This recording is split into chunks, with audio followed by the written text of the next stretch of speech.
So this session has two aims. The first is to provoke some discomfort about the split that our industry is allowed to evolve between what's considered brand marketing on the one hand and what's considered direct response marketing on the other. And the second is to seek some enlightenment about why and how that split can be bridged. So let's start by grounding everybody in the context. So online advertising practitioners, again, have come to divide their work into two categories. On one hand, we have branding campaigns. These are campaigns that try to fuse some kind of association or feeling with the brand. Coke adds life. Built Ford tough.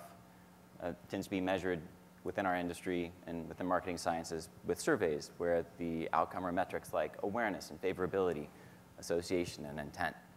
And on the other hand, we have direct response campaigns. These are ads that typically have some online action. That's the primary objective. And those are the ads that say, click here, buy now, save today, right? And those tend to be measured in terms of click and visit, online search, and conversion. The separation we notice at Compete sometimes is even reinforced organizationally, that entirely different groups will be involved in these two different activities, right? Just recently, a conversation with a global hotel company, different group for direct response, for branding, and then separate groups still for such activities as online search marketing. Some clients tend to link Compete in our data more naturally, I think, with direct response. But that's become increasingly uncomfortable, and not just because we like to be involved in the sexy business of brand building, as I think this whole summit's been about. But because we also can't shake the feeling that this wall might be preventing our clients from having their greatest possible brand building success. So does this wall between branding and direct response separate us from the truth about marketing effectiveness? It's a critical question. Now, so where should we look for answers? Now, for breakthrough insights, some people will consult a guru. We can credit the Sikh religion for providing us the notion of a guru. Sikhs consult the sacred texts written by these 10 gurus for guidance. I read a few. They don't say anything about direct response or about online awareness.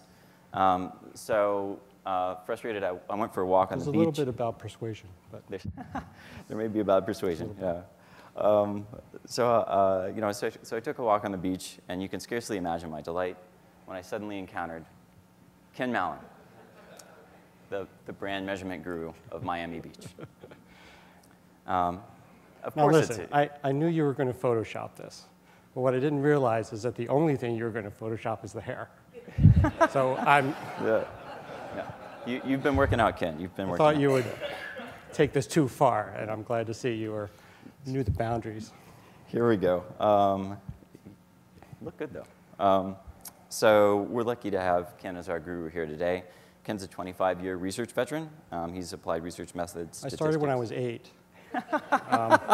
My elementary school in 2nd grade had a fantastic program, and just keep going, Kyle. You're on a roll. You're on a roll. It's been downhill since there for you. But at Dynamic Logic, Ken heads the custom solutions team, providing specialized research and consulting services to top clients. And before Dynamic Logic, Ken helped create a bunch of notable stuff at Yahoo, its internal data mining group, so think 1999, its behavioral targeting system, and data collection and advertising products, including the notable Consumer Direct. And we've been working at Compete with Dynamic Logic and Ken for about a year now, and have come to really respect him, both for his unmatched expertise in how we measure and find ways to measure brand equity, and also for his readiness to look for solutions beyond kind of his immediate product set.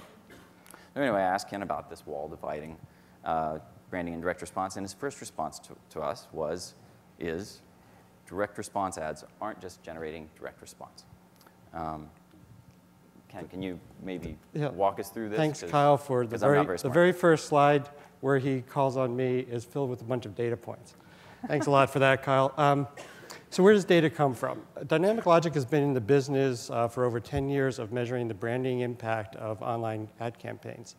And this is, it was done in a really standardized way. I think probably everyone in this room knows Nick Nine, who I think is not here today, but was really a visionary about it because he was very rigid with clients in the beginning to make sure that they captured the same amount of information campaign after campaign after campaign.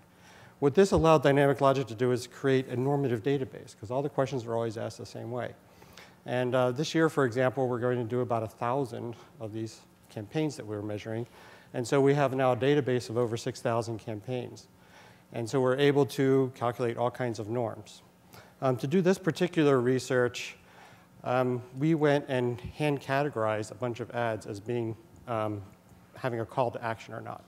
We called it a clear call to action. So these are some of the things you're kind of talking about, like time-based offers, coupon, buy now, click here. And so we had some people on my team who are in a categorization group actually go through the ads and check boxes and enter all the data for that. And then we did the analysis to see how do they differ. And what you can see is we calculated things like impact on brand awareness. So a typical ad with a call to action impacts 2% of people. And ads without a call to action also impact 2% of people. And so regardless of whether or not you have this nice call to action, you're going to generate awareness in about 2 out of every 100 people who see the ads. And if you look at the rest of the statistics, you can see pretty close balance between call to action, lack of call to action when you look at brand favorability, purchase intent, and so forth. One of the things I wanted to point out, though, is that's average ads. So this is average looking at thousands of ads. What about the top ads? When we isolated just the top performing ads, ones that had call to action impacted 4%. You can see ones without call to action impacted approximately the same, 3.6%. And so even amongst the top performers, it didn't matter. On average, it didn't matter. When we looked at how often do they lift brand awareness, how often do they lift purchase intent, it's about half of the time, whether you have call to action or not. So in the end, it looks like it doesn't really matter if it's direct response or not. They both have branding impact at the same rates.